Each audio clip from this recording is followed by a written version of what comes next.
Ramadan seharusnya jadi bulan paling suci dalam setahun. Bulan di mana pintu surga dibuka selebar-lebarnya, pintu neraka dikunci rapat, dan setan-setan dibelenggu. Tapi ada satu hal yang jarang orang tahu, justru di bulan inilah, sebagian manusia memilih untuk membuka perjanjian dengan sesuatu yang jauh lebih gelap dari setan biasa. Sesuatu yang bahkan setan pun takut mendekatinya. Ini bukan cerita buatan. Ini kejadian nyata yang terjadi di sebuah desa kecil di pinggiran Banyuwangi, pada Ramadan 3 tahun lalu. Nama tokohnya kami samarkan atas permintaan keluarga yang masih hidup. Tapi kronologisnya, setiap detailnya, nyata. Namanya Wahyudi. Usia 34 tahun. Seorang pedagang sembako yang usahanya terus merugi selama bertahun-tahun. Hutangnya menumpuk. Istrinya, Marlina, sudah hampir tidak tahan. 2 anak mereka masih kecil, yang sulung baru kelas 2 SD, yang bungsu belum genap 3 tahun. Wahyudi bukan orang jahat. Orang-orang di kampungnya mengenal dia sebagai sosok yang pendiam, rajin sholat, bahkan cukup aktif di kegiatan masjid. Tapi di balik wajah tenangnya, ada keputusasaan yang sudah lama dia simpan sendirian.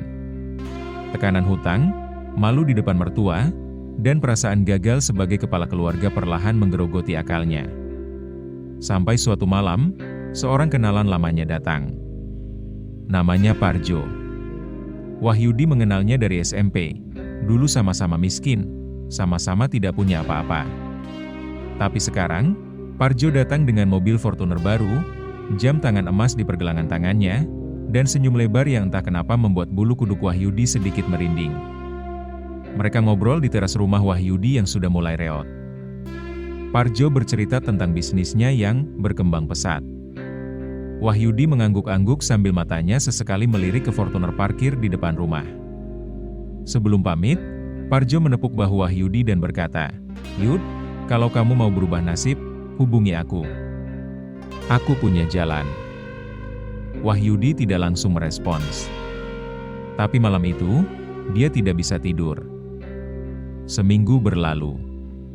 Marlina kembali menangis karena tagihan listrik belum dibayar. Anak sulungnya bilang teman-temannya mengejek sepatunya yang sudah robek. Malam itu, Wahyudi mengirim pesan ke Parjo.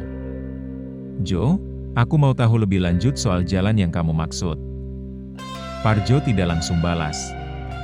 Hampir 2 jam kemudian, baru ada notifikasi masuk. Isinya cuma satu kalimat, "Besok malam ketemu aku di warung Mbah Suto, jam 10 malam. Jangan bilang siapa-siapa." Wahyudi datang. Di warung tua yang sudah tutup itu, Parjo tidak sendirian. Ada seorang pria tua yang duduk di sudut, diterangi lampu minyak kecil. Wajahnya penuh keriput, rambutnya putih semua, tapi matanya, Wahyudi tidak bisa menjelaskan ini dengan tepat. Matanya terasa seperti menembus dadanya setiap kali si orang tua itu menatap. Orang tua itu diperkenalkan hanya sebagai Mbah. Tidak ada nama lain. Mbah berbicara pelan, dengan bahasa Jawa halus yang sesekali dicampur kata-kata yang Wahyudi tidak mengerti. Intinya, ada ritual pesugihan yang bisa mengubah nasib Wahyudi dalam hitungan minggu. Bukan pesugihan babi ngepet, bukan tuyul, itu kata Mbah dengan sedikit meremehkan, seolah 2 hal itu adalah level bawahan. Ini beda. Ini perjanjian langsung. Dengan entitas yang disebut Mbah hanya sebagai sing nunggu. Yang menunggu. Wahyudi tidak tahu menunggu apa. Tapi dia tidak berani bertanya. Yang Mbah sampaikan selanjutnya membuat perut Wahyudi dingin. Ada syarat. Selalu ada syarat. Dan syarat pesugihan ini tidak main-main. Ritual harus dilakukan di malam ke-27 Ramadan, malam yang diyakini banyak ulama sebagai salah satu kandidat Lailatul Qadar. Disinilah bulu kuduk benar-benar berdiri. Entitas itu, kata Mbah, sengaja memilih malam itu. Bukan karena kebetulan. Tapi karena di malam itu energi spiritual sedang di puncak tertingginya. Dan si nunggu ingin membuktikan bahwa perjanjian dengan manusia bisa mengalahkan berkah malam tersebut. Tumbal juga diminta. Bukan hewan. Wahyudi diam lama sekali setelah mendengar itu.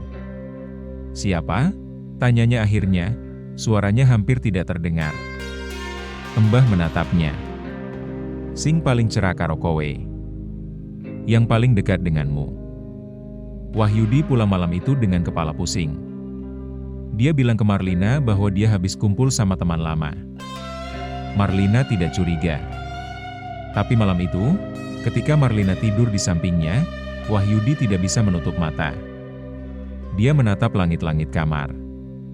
Mendengar suara napas istrinya yang teratur. Suara tangisan kecil anaknya yang bungsu di kamar sebelah karena mimpi buruk. Dia bangkit, masuk ke kamar anak-anaknya, dan duduk di lantai di sisi tempat tidur mereka. Si bungsu tidur dengan mulut sedikit terbuka, tangannya menggenggam mainan beruang kecil yang sudah lusuh. Si sulung tidur telentang, wajahnya polos seperti tidak punya beban. Wahyudi menangis. Pelan, tanpa suara. Dia kembali ke kamarnya dan memutuskan, dia tidak akan melakukan itu. Apapun yang terjadi. Tapi takdir tidak semudah itu. 2 hari kemudian, debt collector datang ke rumah. Bukan 1 orang, 4 orang. Mereka masuk ke halaman, suaranya keras, beberapa tetangga mengintip dari balik pagar. Marlina keluar dengan wajah pucat. Anak sulungnya pulang sekolah tepat saat keributan itu terjadi, dan bocah itu langsung menangis ketakutan melihat bapaknya didorong ke tembok. Total hutang Wahyudi yang harus dilunasi dalam 2 minggu, 340 juta rupiah. Malam itu, Wahyudi menghubungi Parjo lagi. Ritual dirancang selama beberapa hari ke depan. Embah memberikan daftar bahan yang harus dikumpulkan, kemenyan jenis tertentu yang hanya dijual di satu toko di Banyuwangi Kota, kain kafan bekas yang harus diambil dari makam dengan permisi khusus, dan sebuah foto dari yang ditawarkan. Wahyudi mengambil foto Marlina dari album lama. Tangannya gemetar saat menyerahkan foto itu kepada Embah. Saat foto itu berpindah tangan, lampu minyak di antara mereka tiba-tiba padam. Dalam gelap sesaat sebelum Parjo menyalakan kembali, Wahyudi bersumpah dia mendengar suara. Bukan di luar ruangan, bukan dari sudut manapun, tapi seperti langsung di dalam kepalanya. Suara yang tidak terdengar seperti suara manusia. Lebih seperti suara yang dibuat oleh sesuatu yang baru saja belajar cara berbicara.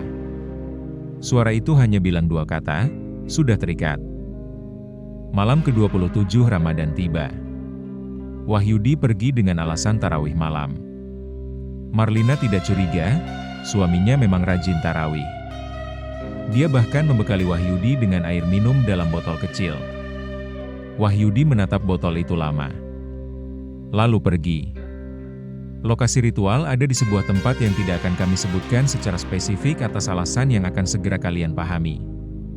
Yang bisa kami ceritakan adalah, tempat itu ada di tepi hutan. Ada pohon tua yang sudah mati di tengahnya, dan tanah di sekitar pohon itu selalu kering meski musim hujan sekalipun. Embah sudah ada di sana. Parjo juga. Ada 1 orang lagi yang Wahyudi tidak kenal, berdiri jauh di belakang, wajahnya selalu menghadap pohon. Ritual dimulai. Kemenyan dibakar. Embah mulai membaca sesuatu. Bukan doa, bukan mantra yang pernah Wahyudi dengar sebelumnya. Bunyinya aneh. Berirama, tapi di setiap ritmanya ada jeda yang rasanya seperti ada sesuatu yang menjawab dari balik sunyi. Wahyudi berdiri di tengah lingkaran yang dibuat dari garam hitam. Tangannya diminta untuk memegang selembar kain kafan yang sudah dilipat. Di dalamnya, foto Marlina. Disinilah sesuatu mulai tidak berjalan sesuai rencana Embah. Ketika Embah meminta Wahyudi untuk mengucapkan nama Marlina dengan lantang sebagai bentuk penyerahan, Wahyudi membuka mulut, dan tidak ada suara yang keluar.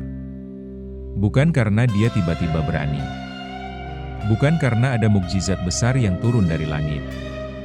Tapi karena di dalam kepalanya, dalam satu momen yang tidak bisa dia jelaskan, dia melihat wajah anaknya yang bungsu. Anak itu sedang menggenggam mainan beruangnya. Dan dalam bayangan itu, sang anak menatap Wahyudi, lalu tersenyum. Senyum yang paling tulus yang pernah Wahyudi lihat seumur hidupnya. Wahyudi menjatuhkan kain kafan itu.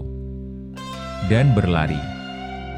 Yang terjadi selanjutnya dikisahkan oleh Wahyudi kepada kakak iparnya beberapa hari kemudian, saat dia akhirnya mau bercerita. kata Wahyudi.